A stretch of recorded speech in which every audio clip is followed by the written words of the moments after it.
Man, how short am I? A blind woman just told me I'm short. So we had a conversation for a few moments, and as we wrapped up, this young woman who was blind, she couldn't see, she said to me, "You know, I thought you'd be a lot taller." I said, "What?" And she said, "Your voice, it's not coming from up here, but it's coming from down here." And I said, "Oh." And one of my students who was with me, he said, "Isn't that remarkable? She's blind and she could tell how short you are." She didn't need eyes to see. Do you understand? And sometimes we take the most simplistic level of understanding because all we're seeing is what it is that we see, but we're not getting to the depth of certain realities. How you see people is not indicative of who they are. But how you see people will tell you a lot about yourself. And if you perceive somebody solely through the way that they dress, the color of their skin, whether they have a certain accent or not, the fundamental question you have to ask yourself is, why do you see it that way? Your organs of sensory perception, they are not limited to the eyes that you see with, the ears that you hear with, the tongues that you taste with, the hands that you touch with, even the minds that you think with. But you have a primary organ of cognition that will synthesize all of this information as it goes into you in various ways.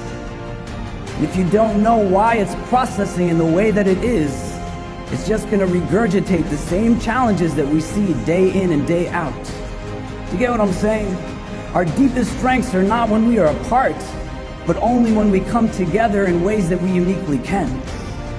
And this is imperative to be able to reflect upon now, because in your work, you will have full opportunity to decide who it is that you will serve and who it is that you will not serve.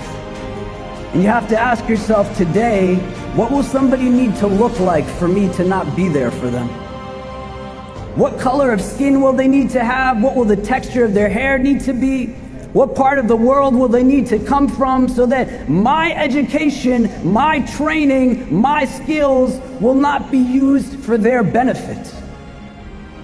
What allows for the perpetration of hate and bigotry in this world? Because for certain battles to be won, those battles have to take place in the first place.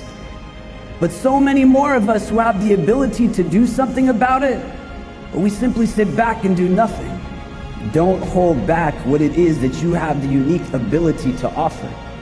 That's the kind of goodness you want to be able to harness.